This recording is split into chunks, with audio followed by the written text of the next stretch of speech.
These challenges, in our opinion, seem to have overwhelmed our security institutions. The governors are supposed to be the state security officers of their state. There is need for us to at least engage the traditional rulers. We need to do something about our porous borders. We have to own it from the unit level to the ward level to the local government to state. Mr. President, the importance of today for us is for us to take action. Those in favor say aye. Those against say nay. The ayes have it.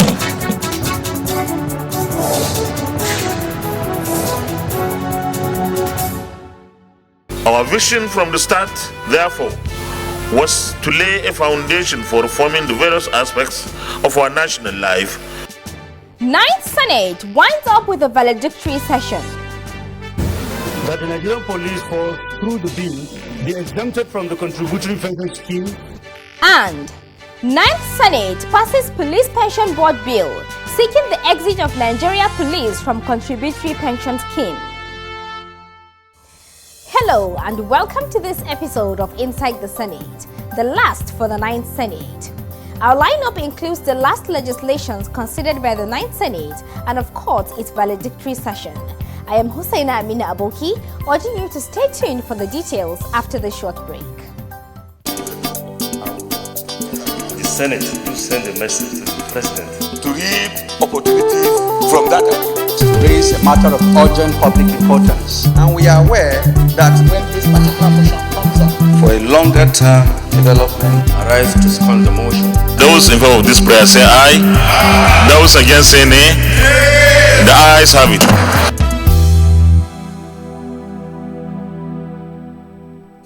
Welcome back.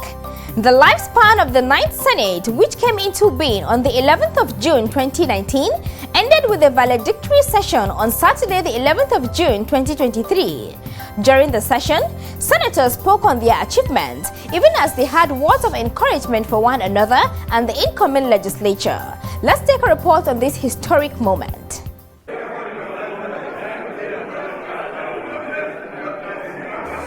The event, which held on Saturday the 10th of June 2023, was witnessed by legislators both past and current. The atmosphere was also exciting. President of the 9th Senate, Ahmed Lawal, in his speech highlighted some of the challenges the 9th Senate was confronted with at inception. The 9th National Assembly was inaugurated 4 years ago at a time of heightened political tensions and threats to security, especially by Boko Haram, which perpetrated acts of abductions, suicide bombings of civilian targets and government infrastructure in the northeast. This situation was further worsened by decades of communal conflict between nomadic herders and farmers in the north central, militancy in the south-south, and agitations for devolution of powers and succession in the southeast and southwest. We also inherited a legacy of antagonistic and sometimes hostile legislative-executive relations characterized by mutual distrust and suspicions. Some consequences of that strained relationship included delays in the passage of budget, weak oversight by committees, and non-compliance to legislative summons, amongst others. Our vision from the start, therefore, was to lay a foundation for reforming the various aspects of our national life through purposeful lawmaking and oversight. He spoke on some of the things that stood the 9th Senate out in terms of achievement, to include the decision to work well with the executive. A healthy and constructive relationship between the executive and the legislative arms promotes stability and continuity in governance. By working together these past 4 years, we have positively addressed pressing national issues, resolved conflicts, and maintained political stability, which is crucial for economic growth, social development, and improved public trust in the government. Giving a summary of the achievements of the 9th Senate, Senator Ahmed Lawal revealed that as of 10th June 2023, over 1,129 bills were presented on the floor of the Senate, and over 500 were successfully passed, while the President assented to 129 bills, representing about 60% of all bills passed. This is as against 18 bills that were assented to in 2019, 10 in 2020, 21 in 2021, and 43 in 2023. On motions, the scorecard of the Senate showed that a total of 361 motions were brought to the floor of the Red Chamber. giving rise to 488 resolutions, while 705 petitions were also entertained by the Senate during the last 4 years. Committees of the 9th Senate in the last 4 years also visited a total of 371 ministries, departments, agencies, and projects across the country, in addition to organizing public hearings, investigations, and other engagements in carrying out their oversight. The Senate President congratulated his colleagues for a job well done. As members of the 9th Senate, we should be proud of our outputs and the fact that we broke several legislative jinxes by enacting laws that had stalled in the National Assembly since 1999. Senators on their part took turns to express happiness at the achievements they have recorded, while some of them advised the 10th Senate. I am satisfied in my conscience that despite the emergence of unique challenges during the life of this 9th Senate, including a global pandemic, we have nonetheless played our role creditably as partners in progress with the executive and judicial arms of government. Working calmly with patriotic zeal and sincerity of purpose as statesmen and women, we proactively returned our national budgeting to January to December budget cycle and defied all odds to enact major groundbreaking legislations, including, Mr. President, the Deep Offshore and Inland Basin Production Sharing Contract Amendment 2019, to give legal effect to fiscal incentives received by companies operating in Nigeria's deep offshore and inland basin under the production sharing contracts with the federal government. The anchor of this Senate is the principle that no voice is inferior to the other, that every perspective matters, and that government is nobody's personal enterprise. We achieved more when we were at peace with each other. The 9th Senate introduced us to a complete spectrum of human experience. We have witnessed the eloquent testimonies of our colleagues in defense of reason. We have witnessed profound debates that dismantle our assumptions. We have distinguished colleagues also witness the pan-Nigerian spirit that restores our faith in the country. Coming here gives me a lot of latitude to understand Nigeria better, to understand what we stand for better, to fight more for united Nigeria. I believe that we are dispersing, not separating ourselves. The chairman and the president of this Senate, you've made us proud. You've given us much attention at any given time. 9th Senate is a very prudent Senate where everybody proves to be very, very proactive. There was a 1-minute silence for the souls of departed senators, namely Senator Ignatius Longjan, Roslyn Oko, Adebayo Shinawa, and Ben Uwajimogu.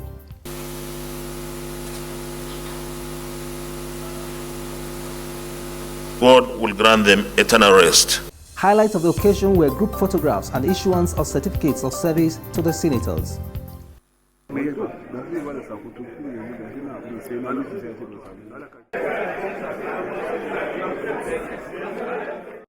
Inside the Senate joins in congratulating members of the 9th Senate and to say that Nigeria will remember them for good, especially with such legislations like the Petroleum Industry Act, the Electoral Act, and others too numerous to mention. We will now take a break here for our notebook segment. Don't go away.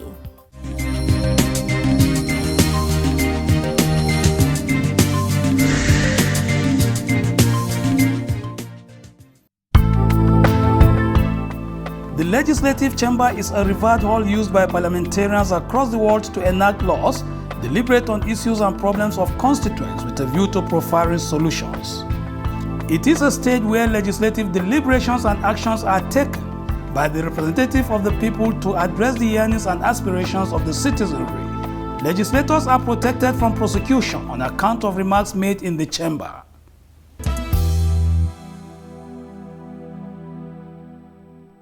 Welcome back. The 9th Senate on Thursday, the 8th of June, considered the report of the Committee on Local and Foreign Debt on a promissory note program and bond issuance as refund to Kebbi State government in the sum of 6.706 billion naira for road projects executed on behalf of the federal government. The recommendation of the committee was presented in a report by the committee chairman, Senator Clifford Odia.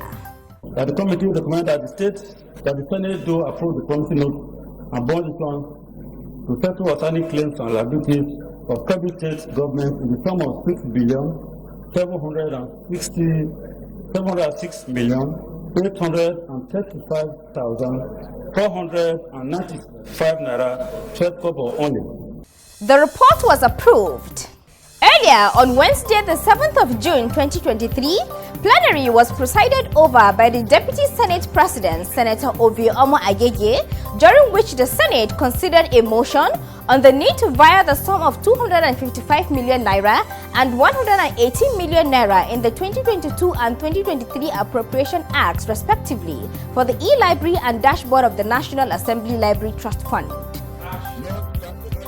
According to the Senate leader, the amounts meant for the trust fund were not provided for in the last financial year.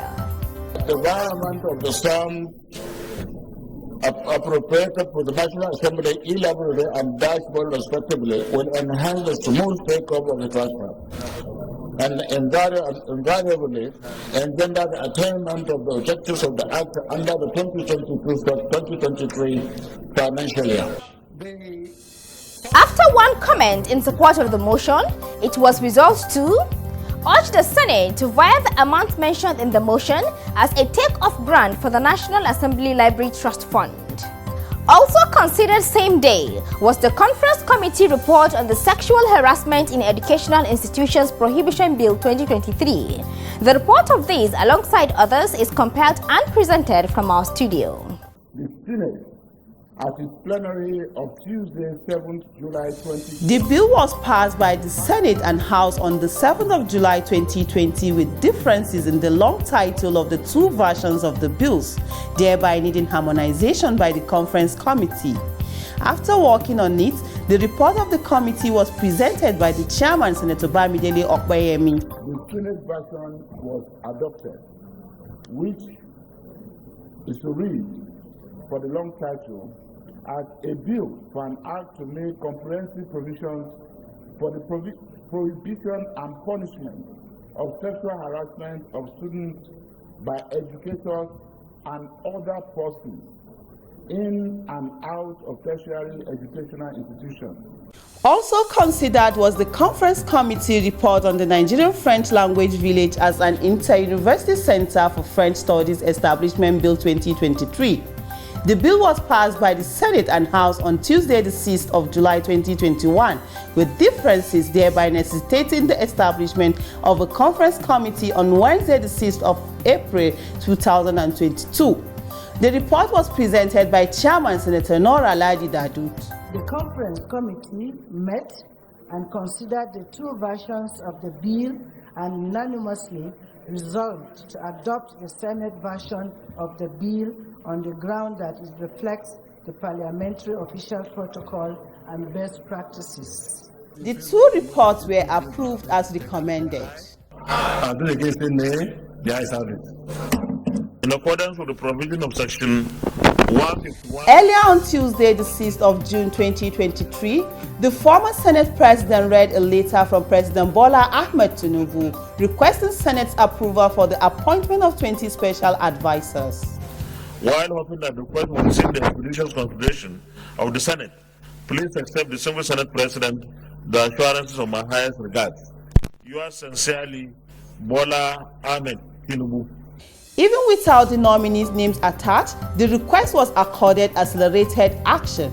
Accordingly, the request was approved.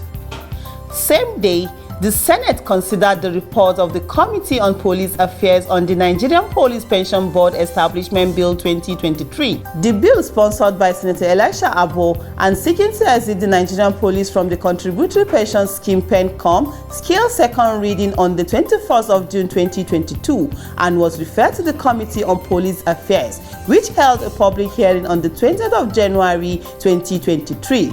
Their observations and recommendations were presented by the committee chairman, Senator Hanley Rodawuda-Jika. That the present system strikes disenchanted among the serving personnel with sense of uncertainty.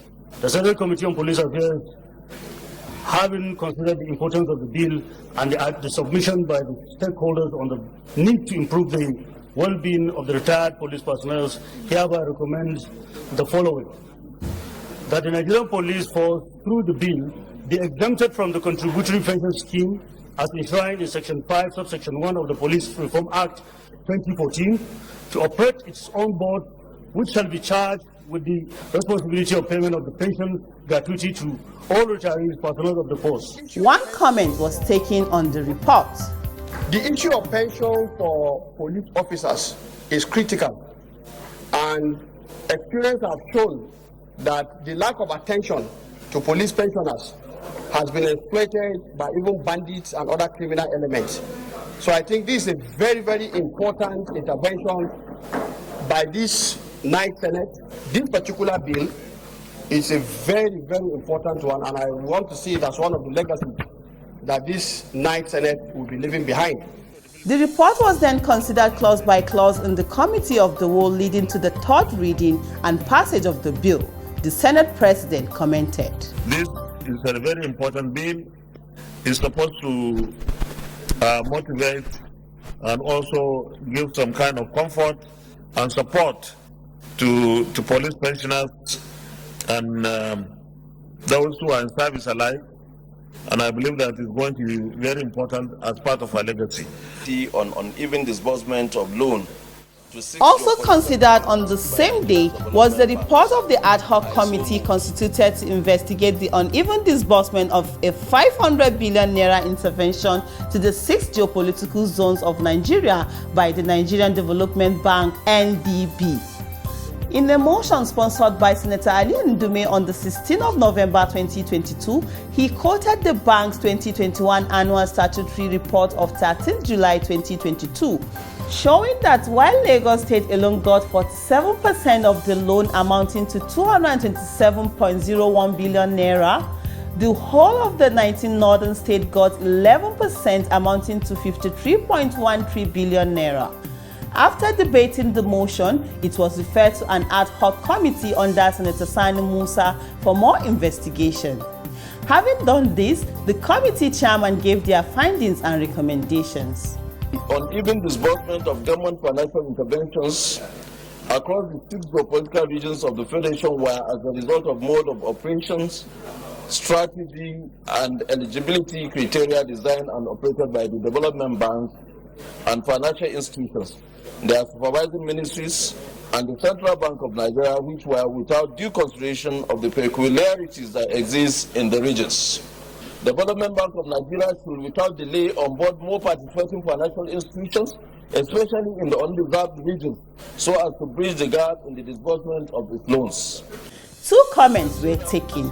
Inability of some of these regions to access the loans from the Development Bank of Nigeria is because of the stringent credit requirements by the Development Bank of Nigeria, and that is attributable to the ownership structure of Development Bank of Nigeria. I want to urge those who cannot meet the standard requirements of the Development Bank of Nigeria to go to other banks that may relax such requirements. It is very fundamental in banks like Development Bank of Nigeria, Export. All these banks should have their own branches in the state so that states can benefit from this.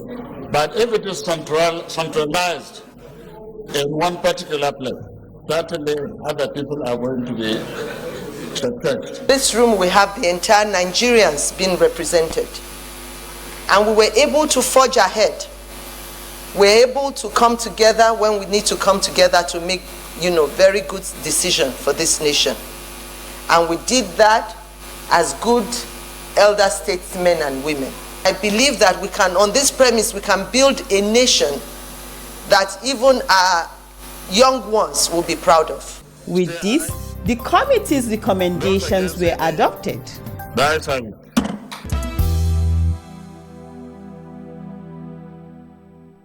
Welcome back. President Ahmed Bola Tinubu has commended the Muslim Ummah of the National Assembly for providing the resources for the construction of a central mosque. He gave the commendation at the commissioning ceremony of the National Assembly Central Mosque on Friday, the 2nd of June 2023. He was represented by the Vice President, Senator Kashim Shettima. Most especially, we have to recognize the crucial role played by the President of the Senate and the Speaker of the House of Representatives, without whose consent not a single deduction could have been effected for the construction of this mosque. May Allah make our contributions towards the construction of this mosque be our mizan. Is sadaqatul jariyah.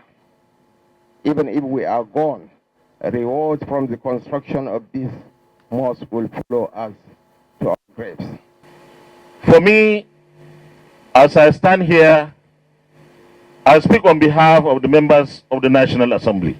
In his remark, former Senate President Ahmad Lawan stated that all who contributed to the mosque project have made an investment that comes with everlasting dividends, alongside other advantages to the Muslim staff of the National Assembly. We consider ourselves very lucky that God has chosen us for this mosque to be a reality. This is one investment, like our ulama will always say, that will continue to yield dividends even after we depart this world. This is one mosque that provides not only the environment for us to pray the Jumat and other prayers, but in my view, could even enhance the productivity of our staff. Because the staff may not need to go far away from here where they work, and therefore it is a matter of doing the Juma service and going back to work where necessary. The building of an edifice that is befitting of the Almighty Allah. Also speaking, former Speaker Femi Gbajabiamila acknowledged that no expenditure incurred in the service of Allah is too much. There is no greater honor to give God. There is no other sacrifice. There is no better way to spend your money. Whether it is 100 million or 1 naira, than to put that money to the building of an edifice that is befitting of the Almighty Allah. The clerk to the National Assembly, Alhaji Sani Magaji Tambawal, spoke on what ignited the desire for the mosque. The desire for the Jumu'at mosque became necessary due to the demanding nature of the legislative work as it relates to both parliamentarian and legislative staff, which make it tasking to attend weekly Jumu'at worship outside the premises of the National Assembly. I feel a great relief as a Muslim and appreciate the fact that both the Muslim and most the Muslim staff and legislators recognize that their effort towards attending the compulsory prayers, especially the Jumu'at prayer, has a great value to them in this dunya and akhirah. Dignitaries at the occasion, who included royal fathers from different parts of Nigeria, expressed thanks to Almighty Allah for the construction of the new mosque. Our profile segment is next. Stand by for our Senator of the Week.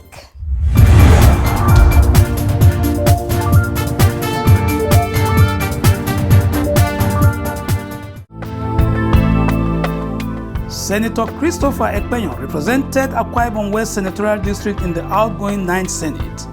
He attended St. Patrick Primary School, Ikot Ukana in Akwa Ibom State and St. Michael Primary School, Rumomasi, Port Harcourt, River State for his first school living certificate. He also attended Government Technical College, Port Harcourt in 1970 and Federal Government Technical College, Yaba, Lagos in 1975. At the tertiary level, Senator Ekpeyon attended Federal Polytechnic Bida in Niger State for his Ordinary National Diploma, OND, in Electrical Engineering and Electronics in 1977 and the Polytechnic Calabar, Cross River State for his Higher National Diploma, HND, in 1982. From there, he proceeded to Kensington University, Honolulu, Hawaii in the USA for a master's degree in Business Administration and Marketing in 1995 and a PhD from the same university. He joined politics and was Deputy Governor of Akwa Ibom State from 1999 to 2005 during the administration of the then Governor Victor Atta. He was elected senator under PDP in the 2019 general elections to represent Akwa Ibom Northwest Senatorial District. His legislative interests include education, agriculture, and maritime development.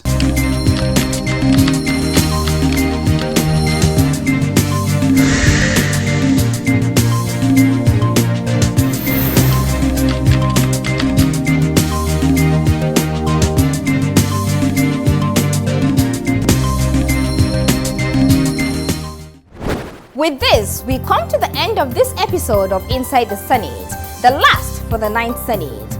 Our next episode will bring you the inaugural sitting of the 10th Senate, among other activities. Thanks for watching, and God bless Nigeria.